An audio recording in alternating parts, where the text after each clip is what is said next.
നമസ്കാരം. സകലമാന കേരളത്തിലേക്ക് സ്വാഗതം. ആദ്യം പ്രധാന വാർത്തകൾ നോക്കാം. പത്തനംതിട്ട മെഴുവേലിയിൽ നവജാത ശിശു മരിച്ചതിൽ അമ്മ അറസ്റ്റിൽ. യുവതിക്കെതിരെ കൊലക്കുറ്റം ചുമത്തിയിരുന്നു. മെഴുവേലി പോലീസാണ് അറസ്റ്റ് ചെയ്തത്.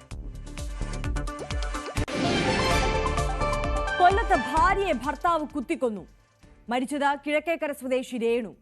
കൊലയ്ക്ക് കാരണം കുടുംബ പ്രശ്നമെന്ന് സൂചന. പ്രതിക്കായി അന്വേഷണം ഊർജിതമാക്കി പോലീസ്. കൊട്ടാരക്കരയിൽ ട്രാൻസ്ജെൻഡേഴ്സിന്റെ സമരത്തിലെ അക്രമത്തിൽ 25 പേർ റിമാൻഡിൽ. കൂടുതൽ അറസ്റ്റിന് സാധ്യത. പരിക്കേറ്റ പോലീസുകാർ ചികിത്സയിൽ. താമരശ്ശേരി ഷഹബാസ് വധക്കേസിലെ പ്രതികൾക്ക് +1 പ്രവേശനം നൽകിയതിൽ പ്രതിഷേധം. സമരവുമായി വിദ്യാർത്ഥി സംഘടനകൾ. വിദ്യാർത്ഥികളെ പുറത്താക്കണമെന്ന് രക്ഷകർത്താക്കളും. കൊച്ചിയിലെ കടലാക്രമണത്തിന് പരിഹാരം കാണാത്തതിൽ പ്രതിഷേധം. തീരം സംരക്ഷിക്കണമെന്നാവശ്യപ്പെട്ട് ഉപവാസ സമരം. പങ്കെടുത്ത് ആലപ്പുഴ, കൊച്ചി രൂപതകളിലെ വൈദികർ. വിശദമായി നോക്കാം വാർത്തകൾ. പത്തനംതിട്ട മെഴുവേലിയിൽ നവജാത ശിശുവിന്റെ മരണത്തിൽ അവിവാഹിതയായ അമ്മ അറസ്റ്റിൽ. കൊലപാതക കുറ്റം ചുമത്തിയാണ് 21-കാരിയെ ഇലവുംതിട്ട പോലീസ് അറസ്റ്റ് ചെയ്തത്. യുവതിയുടെ വീട്ടിലെത്തി പോലീസ് തെളിവെടുപ്പ് നടത്തി. കഴിഞ്ഞ തിങ്കളാഴ്ചയാണ് മെഴുവേലിയിൽ നവജാത ശിശുവിനെ ആളൊഴിഞ്ഞ പുരയിടത്തിൽ മരിച്ച നിലയിൽ കണ്ടെത്തിയത്. അമിത രക്തസ്രാവത്തെ തുടർന്ന് ചികിത്സ തേടിയ യുവതിയെപ്പറ്റി ആശുപത്രിയിലെ ഡോക്ടർക്ക് തോന്നിയ സംശയമാണ് കൊലപാതകത്തിന്റെ ചുരുൾ അഴിച്ചത്. പോസ്റ്റ്മോർട്ടം റിപ്പോർട്ടിൽ തലക്കേറ്റ ക്ഷതമാണ് ശിശുവിന്റെ മരണകാരണമെന്ന് സൂചന ലഭിച്ചിരുന്നു.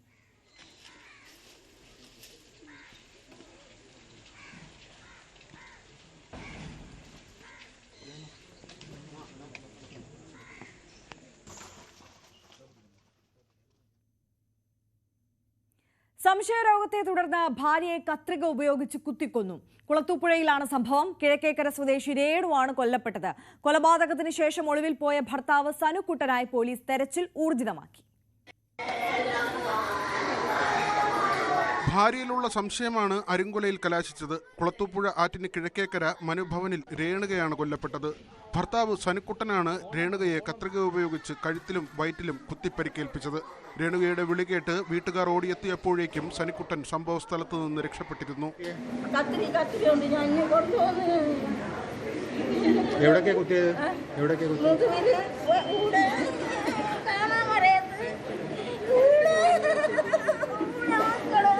ഓടിക്കൂടിയ ബന്ധുക്കൾ കുളത്തൂപ്പുഴ സാമൂഹ്യാരോഗ്യ കേന്ദ്രത്തിൽ രേണുകയെ എത്തിച്ചു. അപകടകരമായ മുറിവായതിനാൽ പ്രാഥമിക ചികിത്സ നൽകിയ ശേഷം രേണുകയെ കടക്കൽ ആശുപത്രിയിലേക്ക് കൊണ്ടുപോയി. എന്നാൽ വഴിമധ്യേ മരണം സംഭവിച്ചു. മുൻപും സനുക്കുട്ടൻ സംശയത്തെ തുടർന്ന് വീട്ടിൽ വഴക്കുണ്ടാക്കിയിരുന്നതായി ബന്ധുക്കൾ മൊഴി നൽകി. രേണുകയ്ക്കും സനുക്കുട്ടനും 2 പെൺകുട്ടികളടക്കം 4 മക്കളുണ്ട്. ഒളിവിൽ പോയ സനുക്കുട്ടനായുള്ള അന്വേഷണം കുളത്തൂപ്പുഴ പോലീസ് ഊർജിതമാക്കിയിട്ടുണ്ട്. ന്യൂസ് 18 പുനലൂർ. കൊട്ടാരക്കരയിൽ ട്രാൻസ്ജെൻഡർമാരുടെ സമരത്തിനിടെയുണ്ടായ ആക്രമണത്തിൽ SHO ഉൾപ്പെടെ 10 പോലീസുകാർക്കും ഒട്ടേറെ സമരക്കാർക്കും പരിക്കേറ്റിരുന്നു. സോഡാക്കുപ്പി ഉപയോഗിച്ചുള്ള ഏറുകൊണ്ട് പരിക്കുപറ്റിയ ഇൻസ്പെക്ടർ ജയകൃഷ്ണന്റെ തലയിൽ 6 തുന്നലിട്ടു. പരിക്കേറ്റ വനിതാ പോലീസുകാരടക്കം ആശുപത്രിയിൽ ചികിത്സ തേടി. പിടിയിലായ 25 ട്രാൻസ്ജെൻഡേഴ്സിനെ കോടതിയിൽ ഹാജരാക്കി റിമാൻഡ് ചെയ്തു. ഇൻസ്പെക്ടർ ജയകൃഷ്ണൻ, SI അനീസ്, വനിതാ CPO ആര്യ, CPO അബിസലാം എന്നിവരാണ് പരിക്കേറ്റ് താലൂക്ക് ആശുപത്രിയിൽ ചികിത്സയിലുള്ളത്. മറ്റുള്ളവർക്ക് നിസ്സാര പരിക്കുകളാണ്. സോഡാക്കുപ്പി സ്വന്തമായി തലയിൽ അടിച്ചു പൊട്ടിച്ചും സമരക്കാരിൽ ചിലർ ഭീകരാന്തരീക്ഷം സൃഷ്ടിച്ചിരുന്നു. ഇവരിൽ 5 പേർക്കൊഴികെ മറ്റുള്ളവരുടെ പരിക്ക് ഗുരുതരമല്ല. അറസ്റ്റിലായ 20 ട്രാൻസ്ജെൻഡേഴ്സിനെയും കുന്നിക്കോട്, പൂയപ്പള്ളി എന്നീ സ്റ്റേഷനുകളിലേക്കാണ് മാറ്റിയിരുന്നത്.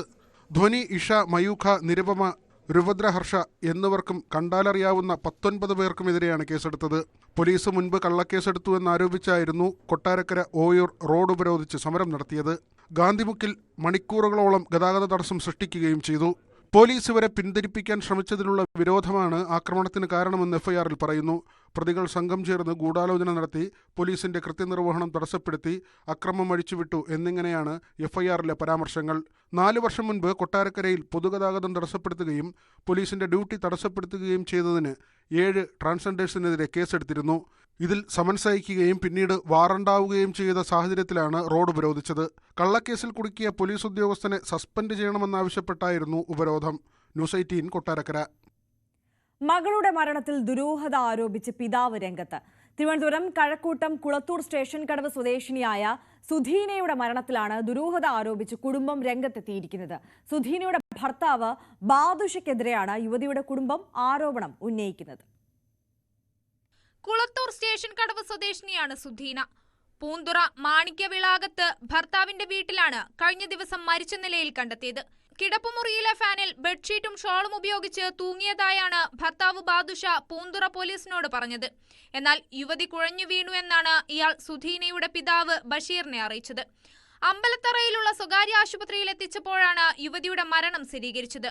സ്വർണം പണയം വെച്ചതുമായി ബന്ധപ്പെട്ട് കഴിഞ്ഞ ദിവസം വീട്ടിൽ വഴക്ക് നടന്നിരുന്നതായി ബഷീർ ആരോപിച്ചു. മുൻപും പലതവണ സുധീനയെ ബാദുഷ മർദ്ദിച്ചിട്ടുണ്ടെന്നും ഇയാൾക്ക് മറ്റു സ്ത്രീകളുമായുള്ള ബന്ധത്തെ ചൊല്ലി വീട്ടിൽ വഴക്കുണ്ടായിട്ടുണ്ടെന്നും ആരോപണമുണ്ട്. ആത്മഹത്യ ചെയ്യൂല അവള്. ഒരു പെൺമക്കളും 2 മക്കളും ഉള്ളതുകൊണ്ട് അവള് ചെയ്യൂല. ഒരു എന്തെങ്കിലും അക്കതർക്കങ്ങളും ഉണ്ടായി അവള് രാത്രി 10:30 മണിക്ക് വന്ന് ഓട്ടോറിക്ഷ ഓടിയിട്ട് വന്ന ഒരു പെണ്ണിന്റെ വിഷയമുണ്ട്. അങ്ങനെ പല സംശയങ്ങളായി മോള് ചോദിക്കണമുണ്ട്. അത് ഭയങ്കര വിഷയമുണ്ടായി. 17 വർഷം മുൻപാണ് സുധീനയുടെയും ബാദുഷയുടെയും വിവാഹം നടന്നത്. യുവതി ആത്മഹത്യ ചെയ്യില്ലെന്നും വിശദമായ അന്വേഷണം നടത്തണമെന്നുമാണ് സുധീനയുടെ ബന്ധുക്കളുടെ ആവശ്യം. പോസ്റ്റ്മോർട്ടം നടപടികൾക്ക് ശേഷം മൃതദേഹം ബന്ധുക്കൾക്ക് വിട്ടു നൽകി. നിലവിൽ അസ്വാഭാവിക മരണത്തിനാണ് പോലീസ് കേസെടുത്തിട്ടുള്ളത്. സംഭവത്തെക്കുറിച്ച് വിശദമായി അന്വേഷിക്കുന്നുണ്ടെന്നും പോസ്റ്റ്മോർട്ടം റിപ്പോർട്ട് ലഭിച്ചാൽ തുടർ നടപടി ഉണ്ടാകുമെന്നും പൂന്തുറ പോലീസ് വ്യക്തമാക്കി. ന്യൂസ് 18 തിരുവനന്തപുരം. കടലാക്രമണം പരിഹരിക്കാൻ നടപടി വൈകുന്നതിൽ പ്രതിഷേധിച്ച് ഉപവാസ സമരവുമായി വൈദികർ. കണ്ണമാലി മുതൽ ഫോർട്ട് കൊച്ചി വരെയുള്ള തീരം സംരക്ഷിക്കണമെന്നാവശ്യപ്പെട്ടാണ് സമരം. ആലപ്പുഴ, കൊച്ചി രൂപതകളിലെ വൈദികരാണ് ഉപവസിക്കുന്നത്. കഴിഞ്ഞ 6-7 വർഷമായി കൊച്ചിയുടെ തീരപ്രദേശങ്ങളിൽ താമസിക്കുന്ന, പ്രത്യേകിച്ച് കണ്ണമാലി മുതൽ ഫോർട്ട് കൊച്ചി വരെയുള്ള പ്രദേശങ്ങളിൽ തീരദേശങ്ങളിൽ താമസിക്കുന്നവർ നേരിടുന്ന ഏറ്റവും വലിയ വെല്ലുവിളിയാണ് കടലാക്രമണം. ഇവർക്ക് അവിടെ ജീവിക്കാൻ കഴിയാത്തത്ര ബുദ്ധിമുട്ടായി മാറിയിരിക്കുകയാണ്. വീടുകൾ ഭാഗികമായും പൂർണ്ണമായും കടലെടുക്കുന്നതും റോഡുകൾ കടലെടുക്കുന്നതുമായിട്ടുള്ള കാര്യങ്ങളിൽ വളരെയേറെ ബുദ്ധിമുട്ട് അനുഭവിക്കുകയാണ്. ഈ കഴിഞ്ഞ മഴയിലൊക്കെ ഈ കണ്ണമാലി ഭാഗത്തുള്ളവർ അനുഭവിക്കുന്ന ദുരിതം എത്രത്തോളമാണെന്ന് നമ്മൾ നേരിട്ട് കണ്ടറിഞ്ഞതുമാണ്. ഈ ഒരു പ്രശ്നത്തിന് പരിഹാരം കാണണമെന്ന് ആവശ്യപ്പെട്ടുകൊണ്ടാണ് ഇപ്പോൾ കൊച്ചി, ആലപ്പുഴ രൂപതകളുടെ ഉപവാസ ധർണ ഇവിടെ ആരംഭിച്ചിരിക്കുന്നത്. BOT പാലത്തിന് സമീപത്തായി. ഒരുപാട് വർഷങ്ങളായി നടക്കുന്ന പ്രശ്നമാണ് നിങ്ങളുടെ ഈ ഒരു പ്രതിഷേധം. പക്ഷെ ഇതുവരേക്കും ഒരു ഫലമുണ്ടായില്ല. ഇപ്പൊ എന്തൊക്കെ ആവശ്യങ്ങൾ ഉന്നയിച്ചുകൊണ്ടാണ് ഇപ്പോൾ ഒരു ഉപവാസ ധർണ നടത്താൻ തീരുമാനിച്ചിരിക്കുന്നത്? ഏറ്റവും പ്രത്യേകമായി കടൽ ഭിത്തി ടെട്രോപാഡ് ചെല്ലാനം ഭാഗത്ത് ചെയ്തതുപോലെ തന്നെ ഫോർട്ട് കൊച്ചി വരെ ആ ടെട്രോപാഡ് സംവിധാനം ചെയ്യണം. ഇന്ന് പുത്തൻതോട് വരെ ചെയ്തു. പക്ഷേ അതിന്റെ ഇപ്പുറത്ത് കണ്ണമാലി, ചെറിയകടവ്, കാട്ടിപ്പറമ്പ്, മാനാശ്ശേരി ഭാഗത്തൊക്കെ വളരെ രൂക്ഷമായി കടൽ കയറി വീടുകളെല്ലാം നശിച്ചുകൊണ്ടിരിക്കുകയാണ്. വളരെ ശോചനീയമായ അവസ്ഥ. ഒരു വീട് വെക്കണമെങ്കിൽ എത്രമാത്രം കഷ്ടപ്പെട്ടാണ് വീട്. പക്ഷെ ആ വീട് മുഴുവനും ഒരു ദിവസം കൊണ്ട് നശിച്ചുപോയി. മനുഷ്യർ കഷ്ടപ്പെടുന്ന ദുരിതത്തിന്റെ കാഴ്ചയാണ് കണ്ണമാലി, ചെറിയടവ്, കാട്ടിപ്പറമ്പ്, മാനാശ്ശേരി, സൗദി ഈ സ്ഥലങ്ങളിലേക്കാണ്. ഞങ്ങളുടെ ആവശ്യം ശക്തമായ കടൽ ഭിത്തി ഉണ്ടാവുക, മനുഷ്യർക്ക് സുരക്ഷിതത്വം ഉണ്ടാവും. അത് മാത്രമാണ് ഞങ്ങളുടെ ആവശ്യം. കളക്ടർ അടക്കം കഴിഞ്ഞ ദിവസം നടത്തിയ ചർച്ചകൾക്കൊടുവിൽ പറഞ്ഞിരുന്നത് ടെട്രോപോഡ് നിർമ്മാണം 10 ദിവസത്തിനുള്ളിൽ ആരംഭിക്കുമെന്നാണ്. പക്ഷേ ഇപ്പോൾ നൽകുന്ന വിശദീകരണം ഈ പ്രതികൂല കാലാവസ്ഥ കാരണം ടെട്രോപോഡ് നിർമ്മാണം നടത്താൻ കഴിയുന്നില്ല എന്നാണ്. പക്ഷെ അപ്പോഴും ദുരിതം അനുഭവിക്കുന്നത് നിരവധി തീരദേശത്ത് താമസിക്കുന്ന സാധാരണക്കാരായിട്ടുള്ള ആളുകളാണ്. ഇവരുടെ ജീവനും സ്വത്തിനും സംരക്ഷണം നൽകണം, അവരുടെ വീടുകൾ സംരക്ഷിക്കണം എന്ന് ആവശ്യപ്പെട്ടുകൊണ്ടാണ് ഇപ്പോൾ ഈ ഒരു ഉപവാസ സമരം നടത്തിയിരിക്കുന്നത്. ക്യാമറമാൻ മനോജിനോടൊപ്പം നവമി ദിനേശ്, ന്യൂസ് 18 കൊച്ചി. താമരശ്ശേരി ഷഹബാസ് വധക്കേസിലെ പ്രതികൾക്ക് +1 പ്രവേശനം നൽകിയതിൽ പ്രതിഷേധവുമായി വിദ്യാർത്ഥി സംഘടനകൾ. വിദ്യാർത്ഥികളെ പുറത്താക്കണമെന്നാവശ്യപ്പെട്ട് രക്ഷകർത്താക്കളും സമരം തുടങ്ങി. ഷഹബാസ് വധക്കേസിൽ പ്രതികളായ 2 വിദ്യാർത്ഥികൾക്ക് പ്രവേശനം നൽകിയ ഈങ്ങാപ്പുഴ MGM ഹയർ സെക്കൻഡറി സ്കൂളിന് മുന്നിലാണ് പ്രതിഷേധം. സ്കൂളിലേക്ക് മാർച്ച് നടത്തിയ KSU MSF പ്രവർത്തകർ ബാരിക്കേഡ് മറികടന്ന് സ്കൂളിലേക്ക് കടക്കാൻ ശ്രമിച്ചത് നേരിയ സംഘർഷത്തിന് ഇടയാക്കി.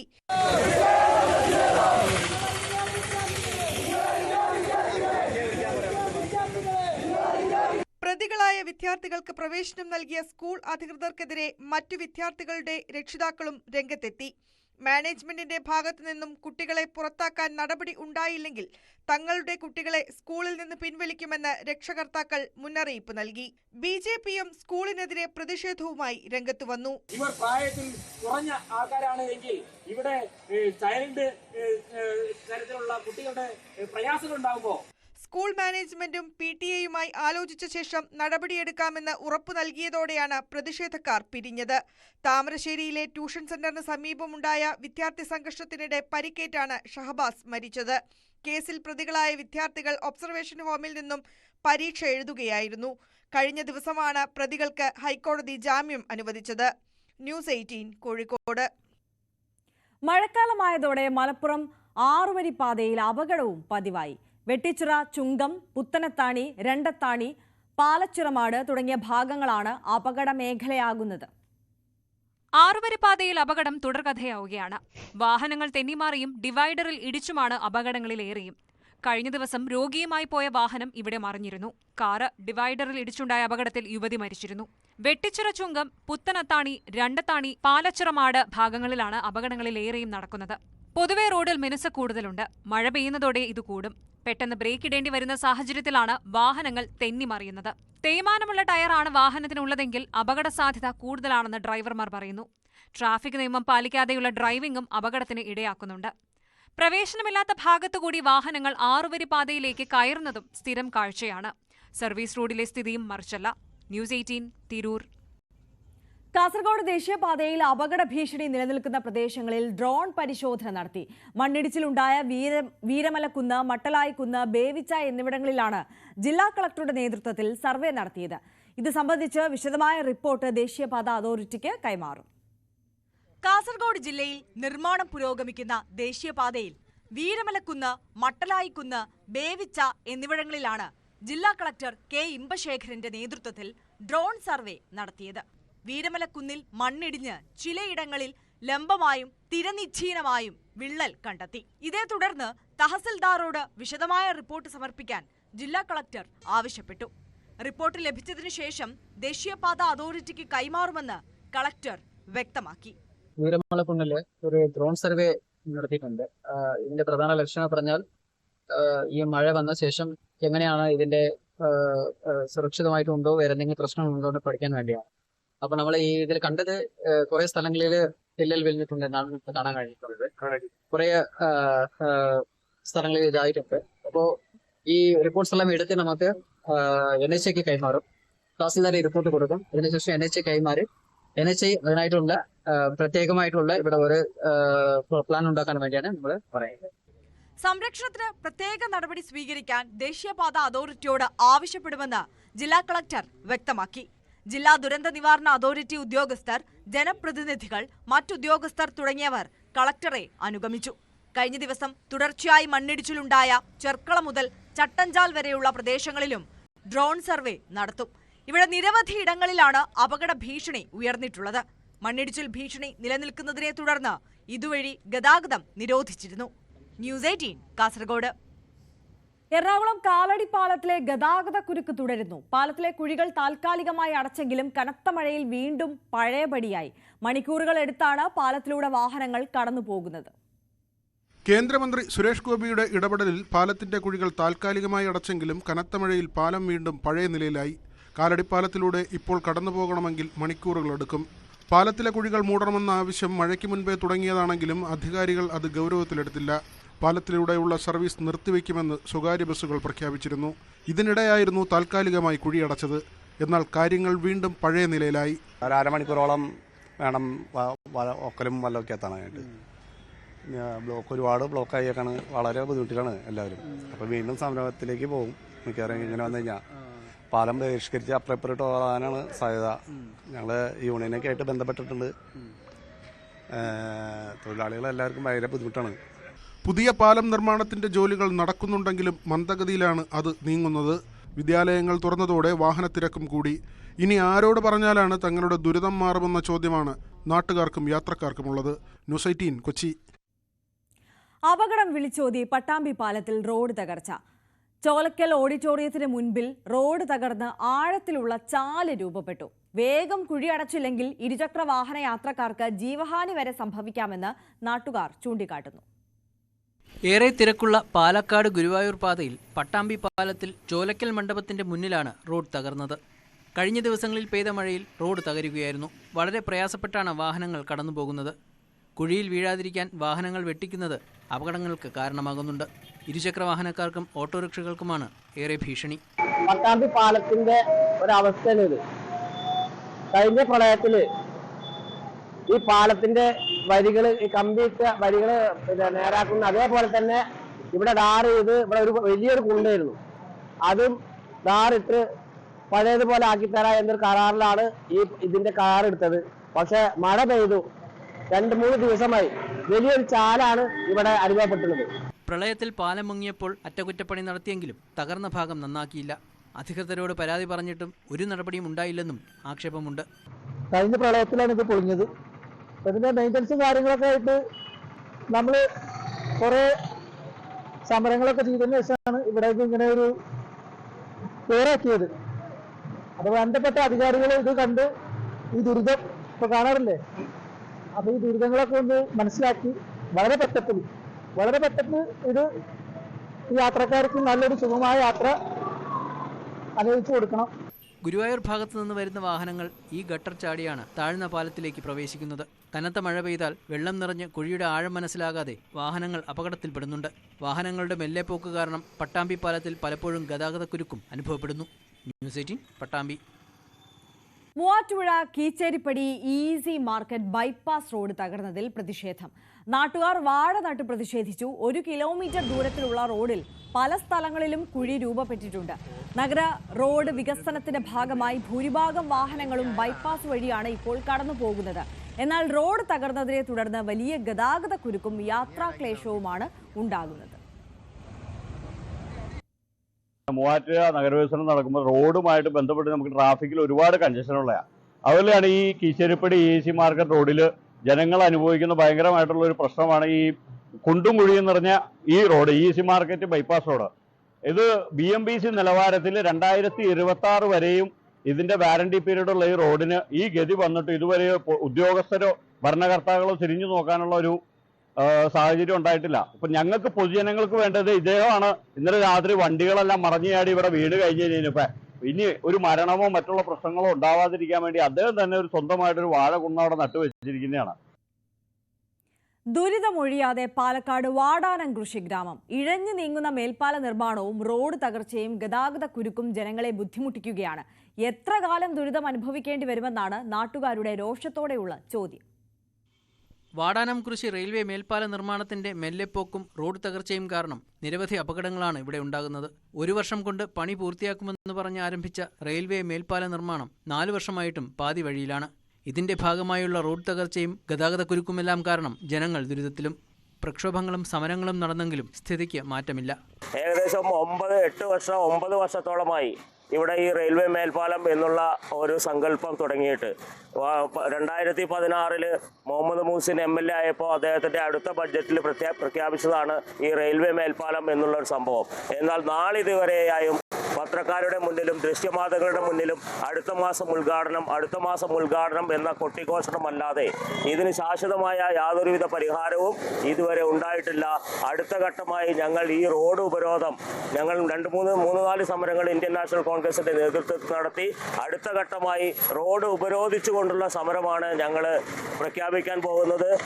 ആഴ്ചകൾക്ക് മുമ്പ് കണ്ടെയ്നർ ലോറി സർവീസ് റോഡിൽ കുടുങ്ങി മണിക്കൂറുകളോളം ഗതാഗതം സ്തംഭിച്ചു. മഴക്കാലമായതോടെ പലപ്പോഴും വലിയ ചെളിക്കെട്ട് രൂപപ്പെടുന്നു. ഇരുചക്ര വാഹന യാത്രക്കാരാണ് ഏറെ ബുദ്ധിമുട്ടുന്നത്. ഇതിന്റെ കോൺട്രാക്ടർ അജ്ഞാതവാസത്തിലാണ്. ഇതിനെ പറ്റിയിട്ട് MLAക്കോ മന്ത്രിക്കോ ഒന്നും അറിയില്ല. അത് എന്തായാലും പൊതുജനങ്ങൾ നാട്ടുകാർ ബുദ്ധിമുട്ടിലാണ്.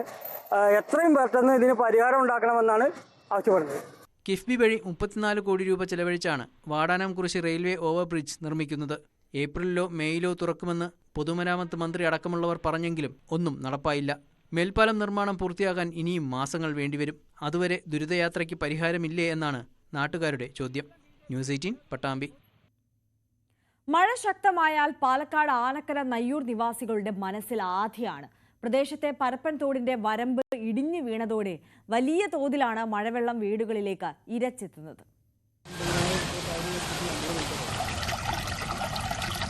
തോരാത്ത മഴയിൽ തീരാദുരിതമാണ് പാലക്കാട് ആനക്കര പഞ്ചായത്തിലെ നയ്യൂർ പ്രദേശവാസികൾക്ക്.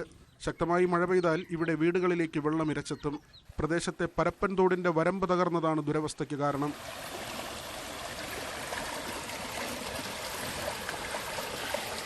തോട് പൊട്ടിക്കിടക്കൽ തുടങ്ങിയിട്ട് പഞ്ചായത്തിൽ കംപ്ലൈന്റും കാര്യങ്ങളൊക്കെ കൊടുത്തിട്ട് ഇതുവരെയായിട്ടും ഒരു തിരിഞ്ഞു നോക്കിയിട്ടില്ല. അപ്പൊ ഇത് ഈ തോട്ടുവരമ്പ് ഒന്ന് കെട്ടിക്കഴിഞ്ഞാൽ ഒരു കാരണവശാലും ഞങ്ങളെ വീട്ടിലേക്കോ ഞങ്ങളെ കൃഷി സ്ഥലത്തേക്കോ ഒന്നും വെള്ളം വല്ലാതെ കവിഞ്ഞു കിടക്കൂല. കംപ്ലീറ്റ് പുഴയിലേക്കാണ് ഇറങ്ങി പോകുള്ളൂ വെള്ളം. കഴിഞ്ഞ ദിവസം പ്രദേശവാസിയുടെ തൊഴുത്ത് വെള്ളത്തിനടിയിലായിരുന്നു. വെള്ളം ഇറങ്ങിയതോടെയാണ് കർഷകനായ പള്ളിശ്ശേരിക്കുഴിയിൽ ഹംസ തന്റെ പശുക്കളെ സുരക്ഷിതമായ സ്ഥലത്തു നിന്ന് തിരികെ കൊണ്ടുവന്നത്. കഴിഞ്ഞ വർഷം മുഴുവനായി പൊട്ടിയ സൈഡ്, പക്ഷെ ഇതുവരെ ഒന്നും ചെയ്തില്ല. അവര് ഞങ്ങള് ഒരു ക്ഷീരകർഷകനുണ്ട് ഭർത്താവ്, ഞങ്ങൾക്ക് 4-5 പശുക്കളുണ്ട്. ഇതിനെ കൊണ്ട് ഞങ്ങൾ എവിടെ പോവാണ്? തൊഴുത്തിലൊക്കെ ഇന്നലെ വെള്ളം കയറി. വീടിനകത്ത് പകുതി വരെ, അടുക്കള വരെ വെള്ളം കയറി. പൊട്ടിയ വരമ്പിലൂടെ മഴവെള്ളം ഒഴുകാതിരിക്കാൻ കർഷകരും പ്രദേശവാസികളും അറ്റകുറ്റപ്പണികൾ നടത്തിയിരുന്നു. ആനക്കര ഗ്രാമപഞ്ചായത്തിന്റെ നേതൃത്വത്തിൽ 3 വർഷം മുൻപാണ് താൽക്കാലിക നിർമ്മാണം നടത്തിയത്. എന്നാൽ അതെല്ലാം ഒലിച്ചുപോയ അവസ്ഥയാണിപ്പോൾ. പാടത്ത് വെള്ളം കെട്ടിനിന്നതോടെ വിതച്ച നെല്ലും നശിച്ചെന്ന പരാതിയും കർഷകർ പങ്കുവയ്ക്കുന്നു. ഈ പരപ്പന്തോടെ ഈ വെള്ളം മറിഞ്ഞിട്ട് പൊട്ടിയിട്ട് കിടന്നിട്ട് 8 വർഷത്തോളമായി. വീണ്ടും പൊട്ടിയിട്ട് ഒഴുകിയിട്ട് ഒരു 10-60 ഏക്കർ സ്ഥലത്ത് കൃഷി പോലും ചെയ്യാൻ പറ്റാത്ത അവസ്ഥയിലാണ് കിടക്കുന്നത്. പരപ്പൻ തോടിന്റെ നവീകരണത്തിന് ആവശ്യമായ ഇടപെടൽ നടത്തിക്കൊണ്ടിരിക്കുന്നുവെന്നും പ്രദേശവാസികളുടെ ദുരിതത്തിന് ഉടൻ പരിഹാരമുണ്ടാക്കുമെന്നാണ് പഞ്ചായത്ത് അധികൃതർ പറയുന്നത്. തോട് നവീകരണത്തിന് 5 ലക്ഷം രൂപ വകയിരുത്തിയിട്ടുണ്ടെന്ന് വാർഡംഗം CP സവിത പറഞ്ഞു. 2024-25 വർഷത്തില് ഭരണസമിതി നമ്മുടെ നെയ്യൂർ പരപ്പന്തോട് വരുന്ന ഭാഗത്ത് ആനക്കര ബോർഡറും അതേപോലെ കപ്പൂർ ബോർഡറും ഉള്ള സ്ഥലത്താണ് ഒരു പുതിയ പ്രോജക്റ്റ് വെച്ചിട്ടുള്ളത്. 5 ലക്ഷം രൂപ നമ്മൾ അതിൽ വെച്ചിട്ടുണ്ട്. നമ്മൾ എസ്റ്റിമേഷനും എടുത്തു കഴിഞ്ഞതാണ്. ഇനി അത് ഇംപ്ലിമെന്റിംഗ് മാത്രമേ ചെയ്യാനുള്ളൂ. തോടിന്റെ ഒരു വശം 200 മീറ്ററിൽ കോൺക്രീറ്റ് ചെയ്തുള്ള നിർമ്മാണമാണ് നടത്തുക. ന്യൂസ് 18 പട്ടാമ്പി. ഗൂഗിൾ മാപ്പ് നോക്കിയുള്ള യാത്ര ലക്ഷ്യസ്ഥാനത്ത് നമ്മളെ എത്തിക്കുമെങ്കിലും ഇതിനെ ആശ്രയിച്ച് പണി കിട്ടിയവരും അധികമാണ്. കഴിഞ്ഞ ദിവസം കൊല്ലം റോഡ് കടയിലെ പോക്കറ്റ് റോഡിലൂടെ നാശനഷ്ടങ്ങൾ വരുത്തി കണ്ടെയ്നർ ലോറി എത്തിയത് ഗൂഗിൾ മാപ്പിലൂടെ നോക്കി വഴിതെറ്റിയാണ്. അഷ്ടമുടി കായലിൽ വാഹനം പതിക്കാതെ രക്ഷപ്പെട്ടത് തലനാരിഴയ്ക്കാണ്. ഒടുവിൽ ഏറെ പണിപ്പെട്ടാണ് വലിയ ക്രെയിനിന്റെ സഹായത്തോടെ ലോറി തിരികെ എത്തിച്ചത്. കഴിഞ്ഞ ദിവസം പുലർച്ചെ മരച്ചില്ലകളും മറ്റും ഒടിഞ്ഞു വീഴുന്ന ശബ്ദം കേട്ടാണ് പ്രദേശവാസികൾ ഉണർന്നത്. ചെറിയ വാഹനങ്ങൾ മാത്രമെത്തുന്ന ഇടറോഡിലേക്ക് വലിയ കണ്ടെയ്നർ എത്തിയത് നാട്ടുകാരെ തീർത്തും ദുരിതത്തിലാക്കി. പ്രദേശത്തെ നിരവധി വീടുകൾക്കും KCB ലൈനും നാശമുണ്ടാക്കിയാണ് വാഹനമെത്തിയത്. അമിതമായി മദ്യപിച്ച തമിഴ്നാട് സ്വദേശിയായ ഡ്രൈവറും മറ്റു 2 പേരുമാണ് കണ്ടെയ്നർ ലോറിയിൽ ഉണ്ടായിരുന്നത്. കായലിന്റെ കരയിൽ വീടുപണി നടക്കുന്ന സ്ഥലത്ത് വാഹനം പുതഞ്ഞു നിന്നു. അഞ്ചാലമൂട് ഭാഗത്തേക്ക് പോകേണ്ട വാഹനം ഗൂഗിൾ മാപ്പ് നോക്കി വഴിതെറ്റി വന്നതാണെന്നാണ് ഡ്രൈവർ പോലീസിനോട് പറഞ്ഞത്. പോലീസുകാരുടെയും വാർഡ് മെമ്പറുടെയും സാന്നിധ്യത്തിൽ ക്രെയിൻ ഉപയോഗിച്ച് വാഹനം പോലീസ് സ്റ്റേഷനിലേക്ക് മാറ്റുകയായിരുന്നു. നഷ്ടപരിഹാരം നൽകാമെന്ന ഉറപ്പിൽ പിന്നീട് വാഹനം വിട്ടു നൽകി. ന്യൂസ് 18 കൊല്ലം. ഇനി നോക്കാം സ്വർണം വെള്ളി നിരക്കുകൾ. കവിത ഗോൾഡ് ആൻഡ് ഡയമണ്ട്സ് ഇന്നത്തെ സ്വർണം വെള്ളി നിരക്കുകൾ നിങ്ങൾക്കായി സമർപ്പിക്കുന്നത് Kavitha gold and diamonds, the versatile jewellery. സ്വർണം 22 കാരറ്റ് ഗ്രാമിന് 9,210 രൂപ, പവന് 73,680 രൂപ. സ്വർണം 18 കാരറ്റ് ഗ്രാമിന് 7,580 രൂപ, പവന് 60,640 രൂപ. വെള്ളി ഗ്രാമിന് 118 രൂപ, കിലോഗ്രാമിന് 1,12,000 രൂപ. കവിത ഗോൾഡ് ആൻഡ് ഡയമണ്ട്സ് ഇന്നത്തെ സ്വർണം വെള്ളി നിരക്കുകൾ നിങ്ങൾക്കായി സമർപ്പിക്കുന്നത് Kavitha gold and diamonds, the versatile jewellery. സകലമാന കേരളം പൂർണ്ണമാവുകയാണ്. ഇടവേളയ്ക്ക് ശേഷം കാണാം പ്രൈം ഡിബേറ്റ്. KP അഭിലാഷ് ചേരും. നമസ്കാരം.